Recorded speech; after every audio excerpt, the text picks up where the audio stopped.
You notice people over-explaining obvious points, sounding confident while missing something simple. They dominate conversations, correct others, and somehow appear unaware of how they seem. At first it feels like arrogance, or carelessness, or a lack of basic awareness. Then quieter moments arrive when a similar behavior flickers in your own life. The discomfort comes not from judgment, but from recognition you did not expect. What causes this pattern reveals something survival taught the mind long ago. The title describes a visible pattern, not an insult toward intelligence or character.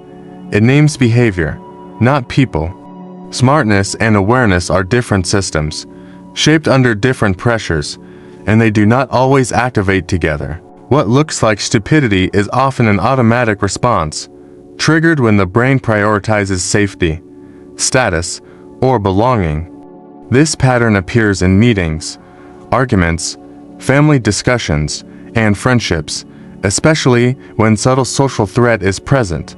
Most people first notice this pattern in someone close to them because closeness makes repetition easier to see. A friend interrupts constantly, correcting details, while missing the emotional direction of the conversation entirely.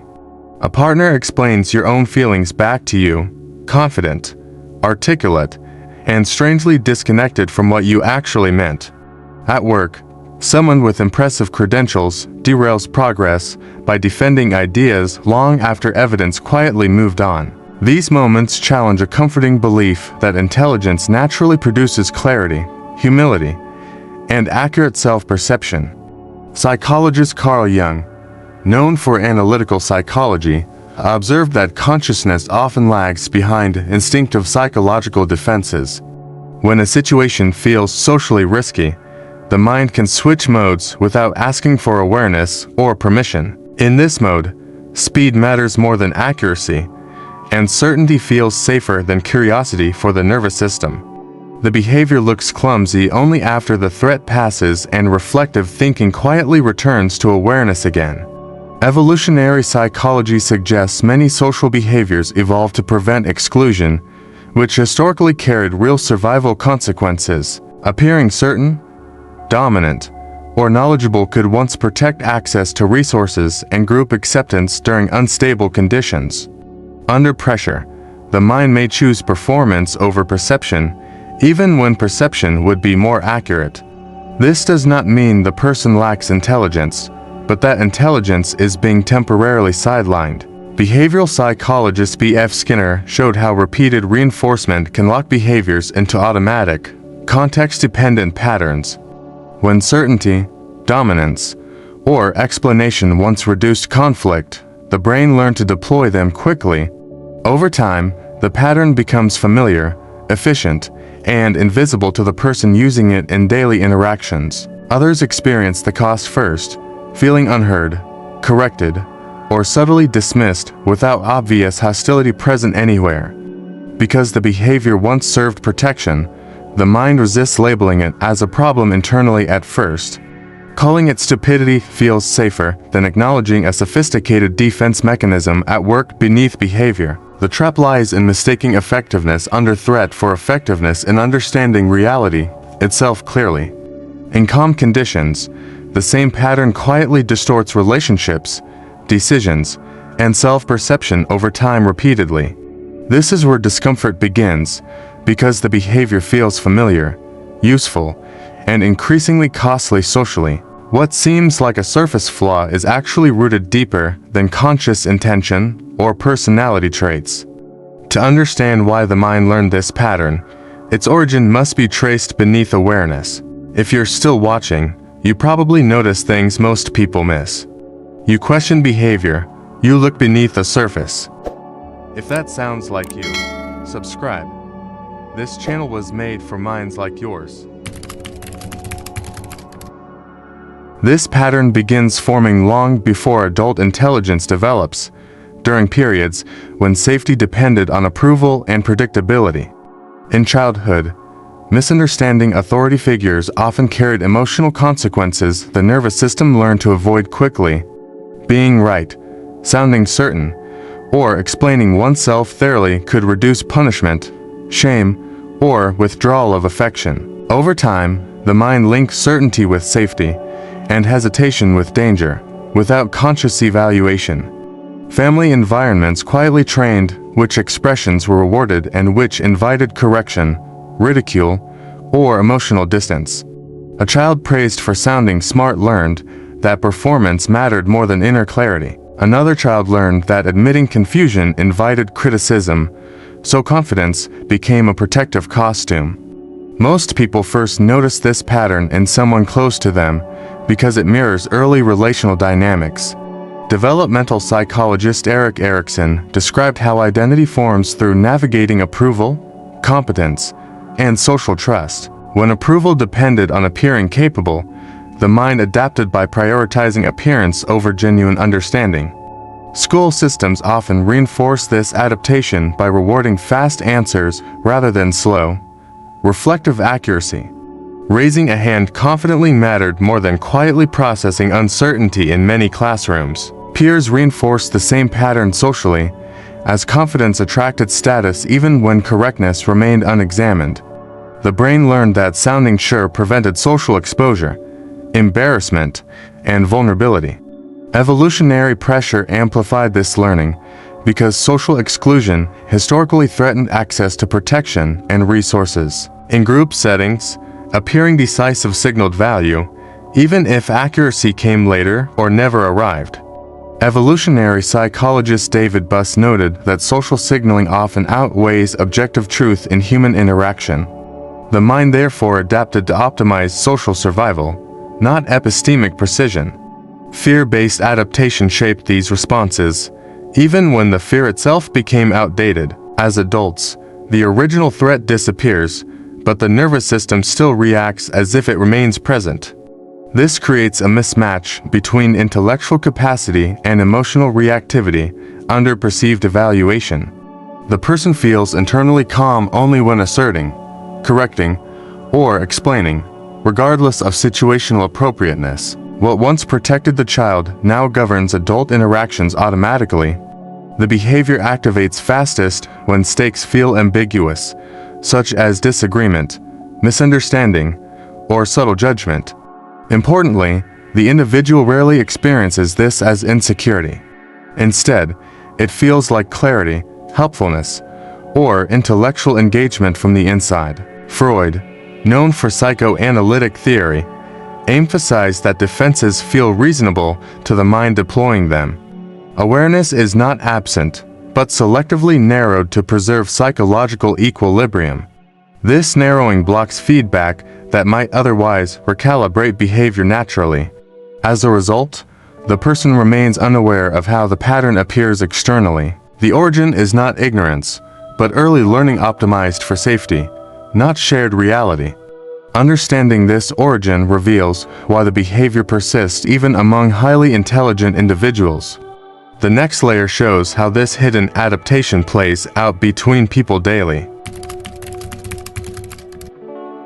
At work, the pattern appears in meetings, where someone dominates discussion while missing the emotional undercurrents entirely.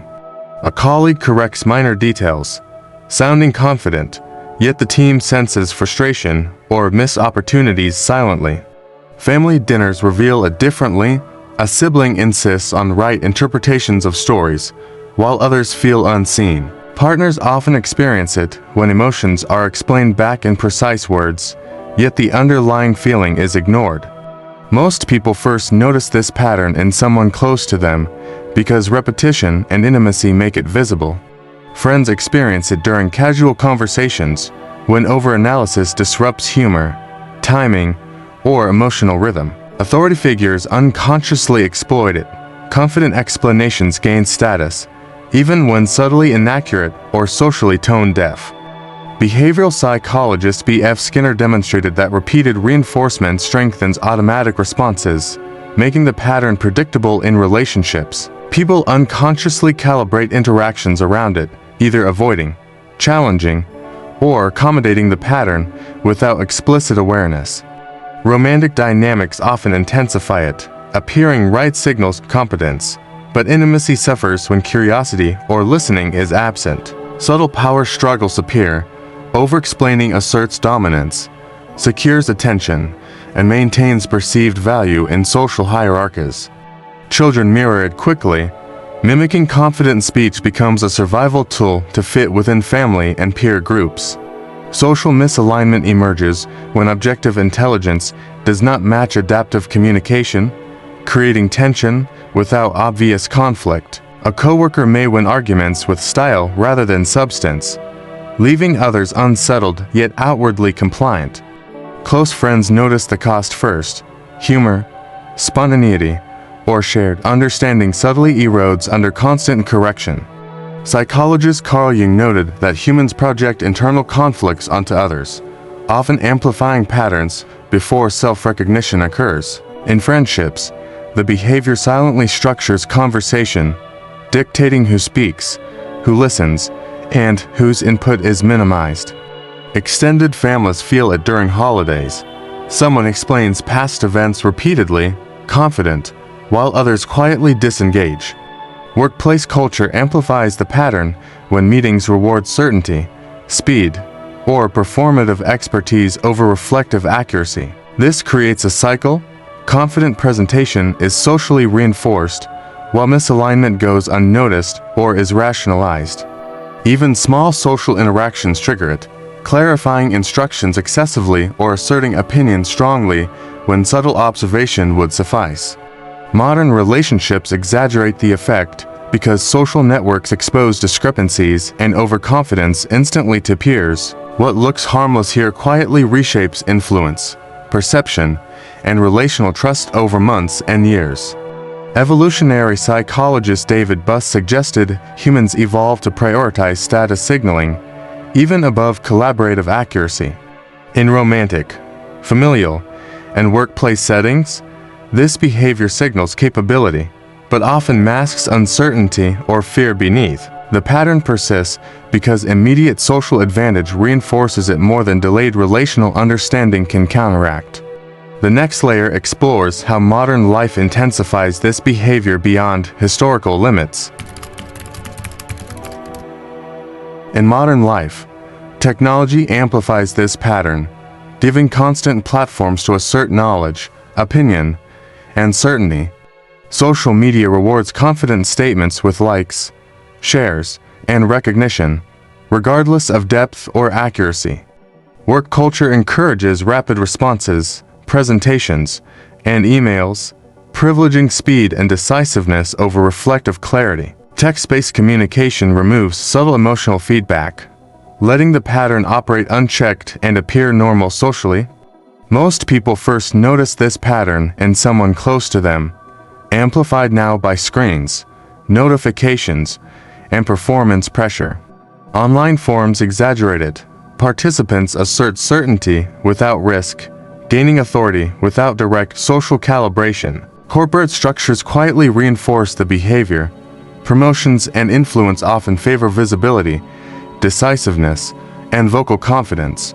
Even casual social norms endorse it, speaking first, correcting publicly, or presenting ideas confidently signals competence immediately. Behavioral psychologist B.F. Skinner's principles show reinforcement creates automatic patterns.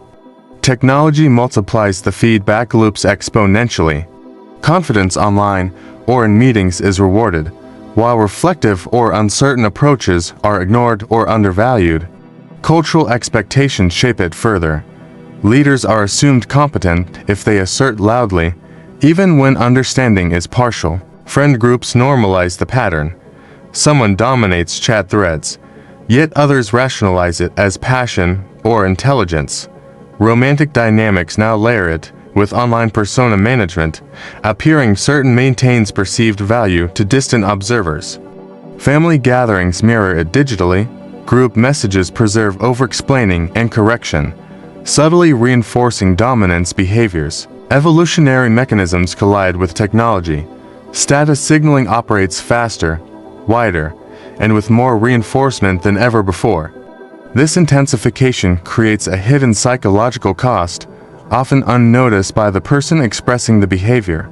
The mind experiences reward, safety, and social reinforcement, while relational nuance, emotional connection, and quiet reflection diminish. Psychologist Carl Jung observed that unconscious behaviors multiply when social feedback fails to challenge them directly. Modern amplification also masks early warning signs. The pattern now seems normal, widespread, and even expected. What seems harmless now quietly reshapes cognition, perception, and influence in subtle, ongoing ways. Even intelligence itself can be temporarily hijacked by the pattern, producing visible errors under social pressure. Peer observation, now continuous through digital networks, magnifies both recognition and misinterpretation of the behavior.